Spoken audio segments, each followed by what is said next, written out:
tous, c'est Monsieur Titi. Alors comme vous pouvez le voir, c'est la première fois que je fais un avis ciné en facecam. Et pourquoi j'ai décidé de faire du facecam? C'est parce que forcément au bout de 3 ans à faire des diapos photos plus la bande-annonce et la voix off, ça là on n'a pas l'impression que ça progresse. Du coup vous allez me dire en commentaire ce que vous pensez de cette nouvelle façon de faire des vidéos. J'espère que ça vous plaira. Et sur ce, on peut passer à la vidéo en question. Vous l'avez sans doute remarqué, il y a de plus en plus de romans qui sont adaptés en cinéma. Et parmi les auteurs qui sont les plus adaptés en film, il y a l'un des tauliers du roman fantastique, à savoir Stephen King. Et après l'excellent Ça que j'ai vu, je crois, l'an dernier, je vous propose une vidéo dédiée à sa suite, Ça, chapitre 2, toujours réalisé par Andrés Muschietti.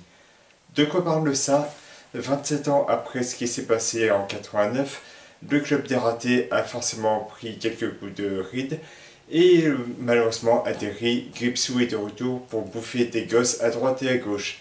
Et du coup, le club des ratés est obligé de revenir histoire de mettre une bonne branlée à ce clown. Alors parmi les auteurs dont je suis très fan, Stephen King est clairement l'auteur qui m'a fait adorer les romans fantastiques. C'est pas compliqué, j'adore Misery, qui est pourtant pas un roman fantastique, mais plus une sorte de thriller psychologique, et ça c'est un truc que je kiffe.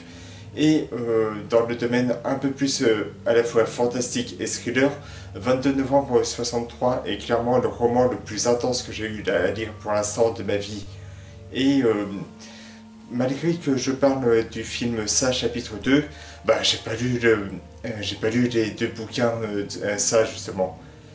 Mais ça m'a pas empêché d'avoir complètement adoré le premier film. Et pourtant, le lien entre moi et ça remonte à quand j'avais 12 ans avec le Ça de Tommy Lee Wallace sorti en 90, que j'avais vu à l'époque sur Énergie 12, à ses débuts.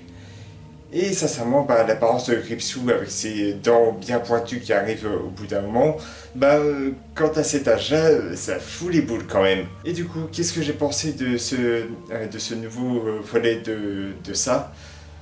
Sincèrement, j'ai trouvé cette suite assez impressionnante, voire même supérieure au premier volet.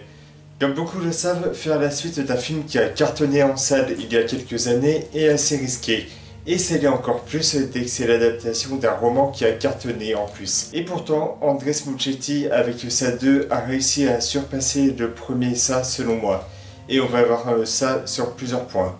Pour commencer, la mise en scène est absolument hallucinante. La photographie par exemple elle est super belle à voir. Il y a de nombreux paysages qui sont vraiment bien foutus. Les moments de tension et tout ça sont hyper bien retranscrits. Les scènes de dialogue avec les différents personnages, surtout le club des ratés, c'est une réussite aussi. L'introduction qui est assez dérangeante avec l'agression des deux homosexuels dans le parc d'attractions, elle est excellente aussi. En plus, a priori, il y a Xavier Dolan et pourtant sa filmographie, je m'en fous un petit peu honnêtement. Et pourtant, son jeu qui est très rapide est néanmoins assez efficace. Ce que j'ai aimé dans ça chapitre 2, c'est les retrouvailles du club des ratés plusieurs années après s'être jamais revus. On découvre ainsi les différentes facettes de leur vie. Bill bosse dans le cinéma, Beverly elle est obligée de se barrer d'un mari assez violent. Richie, c'est devenu un humoriste qui a un peu de mal à décoller.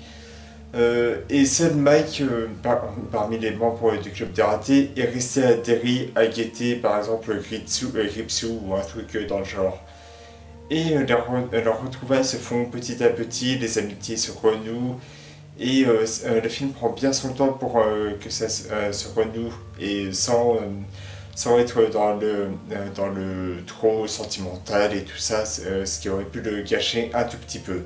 En revanche, ce qui est assez dommage justement dans ces histoires de relations, est qu'on voit finalement assez peu certains personnages. Par exemple, Mike, on le voit un tout petit peu au milieu du film pour qu'il débriefe toute l'équipe. Et puis juste après, hop, on le voit plus tellement. Et c'est finalement vers la fin où ils doivent défier Gripsou qu'on le revoit, ce qui est un petit peu dommage. Et c'est pareil pour des personnages genre Eddie ou qui n'est pas très présent aussi. Et ça, sur ce point, c'est un énorme point faible par rapport au premier film.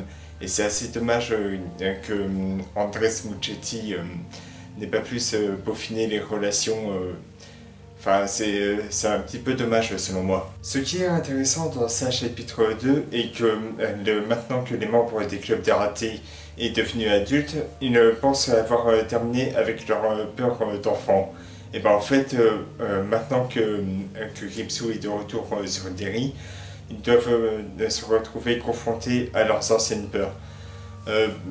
On voit plusieurs apparitions de Gripsou qui foutent justement assez les chocottes. D'ailleurs, ce film fonctionne très bien au niveau de la peur. Il y a plusieurs séquences qui sont assez effrayantes, je dirais, et qui est en rapport avec les phobies justement de ces anciens enfants devenus adultes. Et sur ce point, il y a quand même pas mal de choses que j'ai aimées, notamment au niveau des effets visuels qui sont pas trop mal, même si ils sont un petit peu abusifs et mettent un petit peu en retrait le personnage de Gripsou, donc le clown un peu flippant. C'est assez dommage qu'on le voit aussi peu justement à l'écran. Mais les différentes apparitions monstrueuses qu'il prend pour faire flipper les adultes, bah, c'est assez efficace finalement.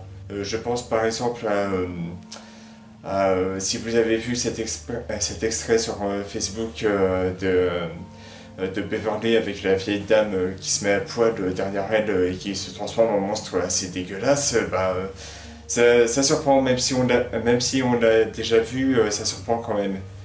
Et d'ailleurs, le reste de cet extrait que du coup j'ai vu en salle, bah, il fonctionne super bien aussi. Au niveau de l'attention, ça, chapitre 2, je dirais qu'il est un tout petit peu mieux que sa première du nom, malgré que le clown tueur soit aussi peu présent. Et ça, par contre, j'ai beaucoup de mal, vu que c'est quand même l'attraction phare du premier ça. Au niveau du casting, je dirais que ça fonctionne assez bien. James McAvoy, par exemple, incarne Bill adulte de manière vraiment excellente, mais en même temps, j'aime bien cet acteur. Jessica Chastain, que j'ai pas beaucoup vu, je dirais, au cinéma, bah, elle incarne Beverly un petit peu en surjoue par moment, mais ça va, elle fait le taf aussi. Asia Mustafa, je crois que c'est ça, incarne Mike vachement en retrait quand même. C'est vachement dommage comparé au reste du casting. Mais pourtant, son jeu est assez juste aussi. Et Bill Hader, alors là, celui qui joue Richie, il est il est tordant à voir. C'est vraiment le personnage qui a inclus le plus d'humour. D'ailleurs, ça, chapitre 2 a inclus pas mal d'humour. Malheureusement, un peu trop souvent grâce au personnage de Richie, je dirais. Et on dirait que le film focalise son humour pas mal sur ce personnage, alors qu'il y a quand même certains passages qui contiennent pas mal d'humour, et justement sans Richie, et c'est un petit peu dommage. Et que dire du personnage joué par Bill Skarsgård, c'est-à-dire Gripsou? Et ben, il est comme dans le premier film, absolument excellent. On sent que le mec se donne juste à fond dans ce personnage. Et d'après ce que j'aurais vu sur internet, il serait chaud pour un troisième film sur le personnage dans le film ça. Et en plus du casting qui fonctionne ma foi plutôt bien, il y a l'apparition du créateur du bouquin, à savoir Stephen King, dans une scène chez un antiquaire, dans lequel il joue justement l'antiquaire en question. Et bah, je dois dire qu'il joue lui aussi assez bien quand même, voire même très bien. Et maintenant, si ça vous branche, j'aimerais parler des petits défauts qui gâchent un petit peu le film. Je dirais que, par exemple, l'humour, par moments, il est un peu trop présent, voire presque envahissant. C'est un petit peu devenu un rituel dans les films d'horreur actuels de foutre de l'humour à droite et à gauche. Et ça devient un petit peu saoulant. Et cet humour provient justement un peu trop du personnage de Bill Hader, à savoir Richie, qui est un comique qui cherche à cartonner un peu partout. Et c'est un petit peu dommage car c'est un personnage qui va du coup pas mal rencontrer les autres membres du club des ratés. Autre défaut, le film dure quand même 2h45. Alors moi perso, j'ai rien contre les films super longs.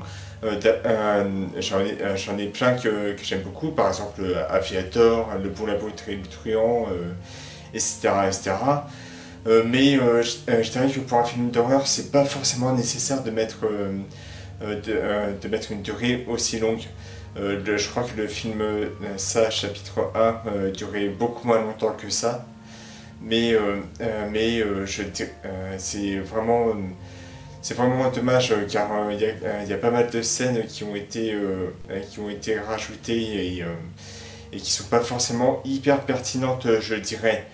Et ça rajoute énormément de longueur. Et c'est vraiment chiant. Enfin, je dirais l'ultime défaut, c'est le si peu de présence à l'écran de Bill Skarsgård qui joue, je vous le rappelle, Gripsou. Non seulement l'apparence du nouveau clown est juste trop stylée, mais en plus ses apparitions foutent les boules. Si vous voulez, il y a un passage où il y a une gamine qui est dans un stade de baseball et juste en dessous les gradins, il y a Ripsou qui est en train de l'attirer avec des lucioles et tout ça. Et leur rencontre, même si elle est vachement prévisible, on sait comment ça va se finir, bah, elle est néanmoins efficace grâce au jeu d'acteur de Bill Skarsgård. La gamine aussi est pas mal. Voilà, ça, chapitre 2 se concentre beaucoup trop sur les monstres numériques plutôt que sur le personnage de Ripsou. Et ça, c'est un petit peu dommage quand même. Vous l'aurez compris, ça, chapitre 2 est une suite particulièrement réussie. La mise en scène fonctionne toujours aussi bien que dans le premier film. Le casting fonctionne pas trop mal, que ce soit au niveau des adultes ou bien les séquences nostalgiques quand ils étaient gosses. Et les différentes apparitions des cauchemars ou bien même de Gripsou, malgré qu'il soit assez aussi moins présent que dans le premier film, bah ça fonctionne très bien aussi et ça fout pas mal les boules. Donc je vous dirais une chose, cette suite vaut le visionnage. Et c'est la fin de cette vidéo, j'espère sincèrement qu'elle vous aura plu. Si ça vous plaît de faire ce concept de facecam, n'hésitez pas à le dire juste en dessous dans les commentaires, à la partager sur Facebook, Twitter, Instagram, un peu partout qu'on peut voir la vidéo, c'est le principal. Et j'espère vous revoir très prochainement pour d'autres vidéos. À la prochaine les gens.